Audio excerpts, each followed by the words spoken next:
पार्लियामान पे हमला करने वालों ने ये नहीं सोचना कि ये पीटीआई के एमएलए हैं। कल को उन्होंने फिर नवाज शरीफ के लोगों के साथ भी वही सलूक करना है, पीपल्स पार्टी के साथ भी वही करना है, एमकेएम के साथ भी वही करना है, चरजई साहब के साथ, मौलाना फजल रहमान साहब के साथ। आपने ये नहीं देखना, उन्होंने फिर पामाली सबकी करनी है। तो बेहतर ये है कि पार्लियामान की एटलीस्ट इज्जत को, वकार को बरकरार रखे और ये जो माहौल बेहतर होने जा सकता है उसको ठीक रखे। मत करें ऐसी बातें जिससे जमहूरियत को मजीद खतरा हो, मत करें ऐसी बातें कि जिसमें मजीद इज्जतें उछाली जाएं। 10 सितंबर और पार्लियामेंट के ऊपर वकार को मजबूर करके हमला किया गया और हमारे एमएनएस को अबडक्ट किया गया।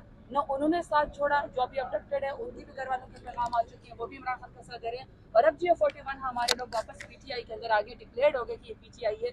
मैं समझती हूँ कि अब ये गैर कानूनी रास्ता वैसे भी हुकूमत वक्त को बंद कर देना चाहिए।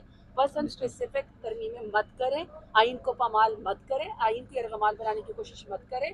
आपकी कुर्सी आपको जबरदस्ती फॉर्म 47 के जरिए मिल गई है, आपने उसको तूल देना तो अवाम में जाएं, वोट के जरिए आए। वोट आपके पास नहीं है, पजीराई आपके पास नहीं है, वोट इमरान खान के पास है। तो इंशाल्लाह हर वो तरीका करेंगे कि हम इनका रास्ता रोकें। हुकूमत कहती है, हनीफ अब्बासी तो कहते हैं कि हमारे जो लापता लोग थे, 5 गुम हो गए थे, वो हमें वापस मिल गए 5-6 एमएलए।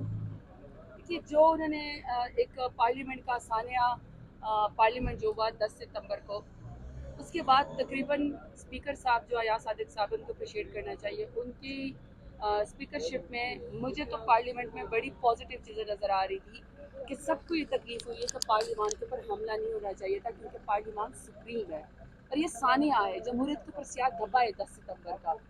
तो उस पर तमाम पार्लिमानी पार्टीज़ जो है वो इकट्ठी हुई और एक कमेटी बनाई गई और उसके नताइज आने का इंतज़ार भी करें और बड़े अच्छे एक्शन लिए गए।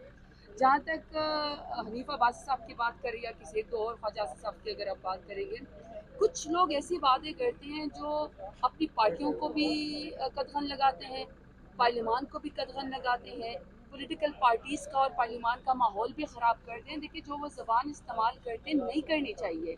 हमें डिसेंसी की आदत है, मेरे लीडर इमरान खान ने हमें डिसेंसी की आदत सिखाई थी। जो लफ्ज़ उन्होंने इस्तेमाल किए नहीं करने चाहिए थे, मज़ीद माहौल ख़राब होगा। देखिए, मैं आपको बार बार एक ही बात कहती हूँ, आप जब भी टिका खान अहमद से बात करते मैं यहाँ बाहर आती हूँ, मैं आपको एक ही बात कहती हूँ कि जब आपने पार्लियामान के ऊपर हमला किया, कल को पार्लियामान पे हमला करने वालों ने ये नहीं सोचना कि ये पीटीआई के एमएलए हैं। कल को उन्होंने फिर नवाज शरीफ के लोगों के साथ भी वही सलूक करना है, पीपल्स पार्टी के साथ भी वही करना है, एमकेएम के साथ भी वही करना है, चरजई साहब के साथ, मौलाना फजल रहमान साहब के साथ।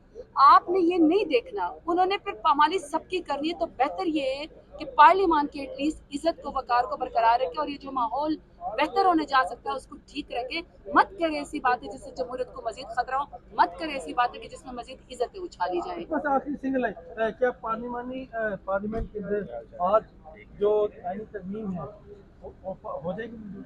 मेरा नहीं ख्याल है कि अभी तक न इनके पास एजेंडा है। अभी तक तो हम इनके अपने नून लीग के एमएनएस से मिनिस्टर से पूछे, उनको खुद भी नहीं पता एजेंडा में अभी तक इनके पास नहीं है। देखिए, एजेंडा पहले एक दिन पहले इशू हो जाता है, तो उसके अंदर तो ऐसा कोई एजेंडा नहीं है। तो वल्लाह आलम के, अगर देखिए पब्लिक के मफाद में आप आईनी तरमीम करते ना, तो आपको डरने की ज़रूरत नहीं है, खुफिया रखने की ज़रूरत नहीं है।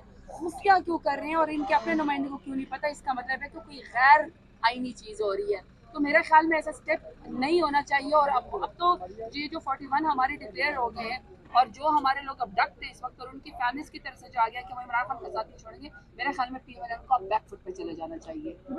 मैंने